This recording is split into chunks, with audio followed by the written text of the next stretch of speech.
Shalom Bapak Ibu Saudara dimanapun Anda berada, jumpa lagi bersama saya Pendeta Jerry Adu dalam program Ilustrasi Khotbah Kristen. Saudaraku yang diberkati Tuhan, tema kita atau judul khotbah saya dalam Ilustrasi Khotbah ini adalah orang kikir susah diberkati dan susah masuk surga. Orang kikir susah diberkati dan susah masuk surga. Saudara, ada cerita mengenai 3 orang dari bangsa yang berbeda-beda. 3 orang ini dikenal dengan orang kikir. Ini adalah para pengusaha.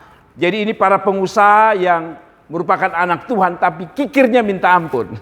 Saudara, ketika mereka datang ke gereja, kebetulan 3 orang ini datang ke sebuah gereja yang ada di Indonesia. Salah satunya adalah orang Amerika, pengusaha Amerika yang juga orang Kristen. Pengusaha yang kedua adalah pengusaha dari Indonesia. Dan yang terakhir adalah pengusaha orang Yahudi yang juga Kristen. Kebetulan orang Yahudi ini Kristen. Jadi ada orang Amerika, ada orang Indonesia, dan orang Yahudi. 3 ini datang ke gereja. Dan setiap kali persembahan dijalankan, kantong kolekte dijalankan, selalu mereka memberi yang paling kecil. Lalu ketika mereka keluar, mereka membahas, bagaimana cara kamu memberi persembahan kepada Tuhan atau kepada gereja? Dia katakan begini, kalau saya dapat berkat, orang Amerika bilang, kalau saya dapat berkat, saya bikin batasan. Saya bikin tanda kiri dan kanan.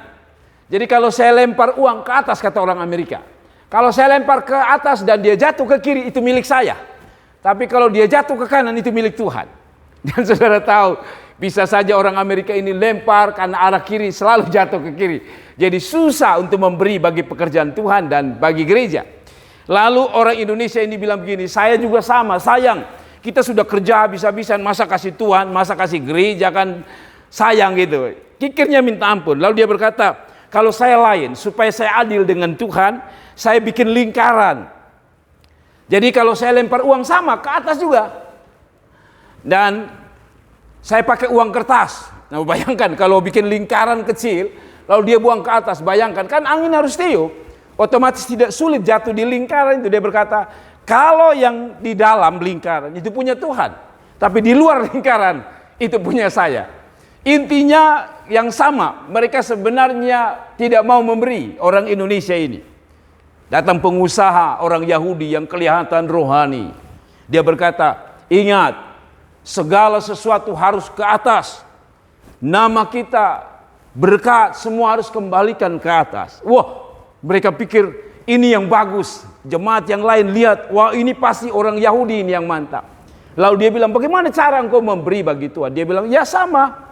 Saya lempar uang ke atas. Dan uang yang ke atas itu milik Tuhan. Setiap uang yang jatuh ke bawah itu milik saya. Nah saudara, 3 pekerjaan dari 3 pengusaha ini hanya bentuk daripada mereka tidak mau memberi. Mereka hanya bikin alasan. Sebenarnya intinya mereka tidak mau memberi. Cerita kedua adalah ada seorang ibu membawa anaknya ke gereja. Anaknya masih kecil, umur 8 tahun. Mereka datang ke sebuah kebaktian dan seperti biasa, rupanya kebaktian minggu itu adalah kebaktian perjamuan kudus. Kebaktian yang disertai perjamuan kudus. Jadi waktu duduk mendengar firman, menyembah Tuhan, dan saatnya perjamuan kudus. Ketika para pelayan perjamuan kudus mulai membawa unsur roti dan anggur, ibunya bisik kepada anaknya, nak, kamu dengar ya, nanti pada saat mereka bagi roti dan anggur, kamu tidak boleh ambil ya nak, karena kamu masih kecil, kamu belum mengerti makna arti perjamuan kudus. Anak itu mengangguk tanda mengerti. Jadi ketika anggur lewat dan roti lewat oleh petugas, anak itu diam, hanya melihat. Dan seperti biasa orang-orang dewasa akan dipimpin oleh pendeta untuk makan dan minum. Makan roti dan minum anggur sebagai lambang tubuh dan darah Kristus. Anak itu diam sambil lihat, enak ya mereka makan roti dan minum anggur. Dan tiba gilirannya saudara, Setelah perjamuan selesai, seperti biasa song leader mengatakan, jemaat Tuhan, kita telah diberkati dengan firman Allah dan kita juga sudah ambil bagian dalam perjamuan kudus. Kiranya kita selalu mengingat Tuhan. Saatnya kita akan beri korban persembahan dan kita akan beri yang terbaik. Nah, saudara, ketika persembahan dijalankan, ibunya kembali bisik kepada anaknya, "Nak, mana uang yang tadi mama kasih? Uang itu mama kasih untuk Tuhan, kasih persembahan untuk Tuhan." Lalu ketika persembahan lewat anak itu tidak memberi. Mamanya bilang, "Kasih, itu uang saya kasih untuk kamu, kasih persembahan, kasih untuk Tuhan." Nah, lalu ketika persembahan lewat, mamanya bilang sama dia, "Kenapa kamu tidak kasih?" Lalu anak itu dengan polosnya mengatakan, "Masa saya tidak makan, saya bayar mama?" Maksudnya dia pikir bahwa roti dan perjamuan atau roti dan anggur itu adalah bagian dari makan minum. Dia pikir, tadi kan saya tidak makan, saya tidak minum, buat apa saya bayar, saudara? Nah, dari dua cerita ini, baik anak ini maupun pengusaha-pengusaha ini, yang anak-anak Tuhan ini, sebenarnya intinya sama, mereka orang yang kikir. Nah, mari kita belajar apa kata firman Tuhan mengenai orang kikir. Saudara-saudaraku yang diberkati Tuhan, saya baca bahwa orang kikir adalah orang yang tidak akan pernah diberkati, susah diberkati, dan kalau boleh sebut, susah masuk kerajaan sorga.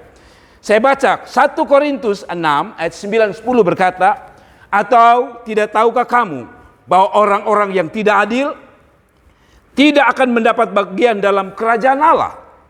Jangan sesat, orang cabul tidak masuk kerajaan sorga. Penyembah berhala tidak masuk kerajaan sorga. Orang berzina tidak masuk kerajaan sorga. Banci tidak masuk kerajaan sorga. Orang pemburit tidak masuk kerajaan sorga. Pencuri," yang menarik ayat 10, "orang kikir, pemabuk, pemfitnah, penipu tidak mendapatkan bagian dalam kerajaan Allah." Jadi saudara, jangan sampai kita seperti para pengusaha. Ada saja alasan kita. Kalau persembahan dijalankan, kalau ada altar call mengenai persembahan misi, selalu otak kita ini sulit untuk memberi bagi pekerjaan Tuhan. Tapi kalau pesta, kalau traktir teman, kita gampang mengeluarkan uang. Di Kota Kupang ini ada istilah seperti orang Manado juga mungkin, makam puji. Artinya suka dipuji.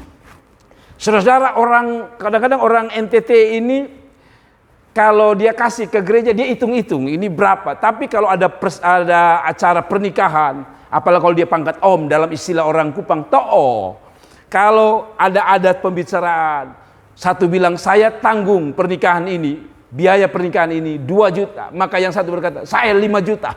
Yang lain berkata, "Saya 10 juta. Jadi saudara berlomba. Tapi untuk Tuhan selalu ada alasan. Saudara-saudaraku yang diberkati oleh Tuhan, kiranya kita menjadi orang-orang yang tidak kikir. Karena saya meyakini orang kikir tidak masuk atau susah masuk kerajaan sorga.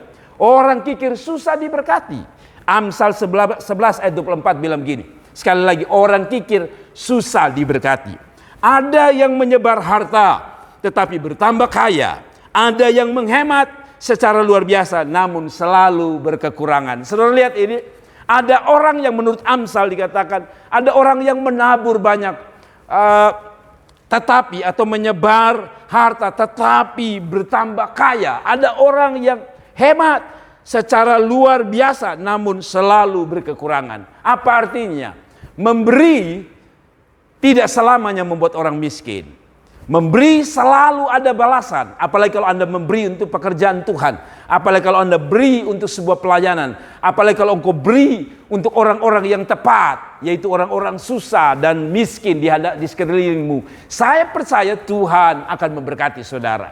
Karena itu saudara-saudara, kembali pada judul saya dalam ilustrasi khotbah Kristen lucu ini. Saudara, jadi dua hal, bahwa kikir itu susah masuk surga, kikir itu susah diberkati oleh Tuhan.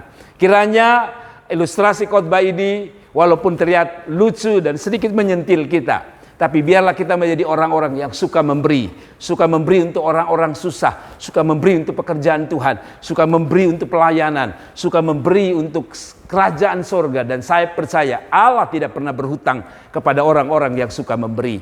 Kiranya ilustrasi khotbah yang sederhana ini dapat memberkati kita sekalian. Dan sekali lagi sebelum saya tutup, di dalam doa atau di dalam khotbah saya ini, saya mohon dengan kasih Tuhan, dukung channel ini dengan cara klik like, lalu share, dan beri komentar di setiap video ini, sehingga kami menjadi pelajaran untuk kami buat video yang lebih baik.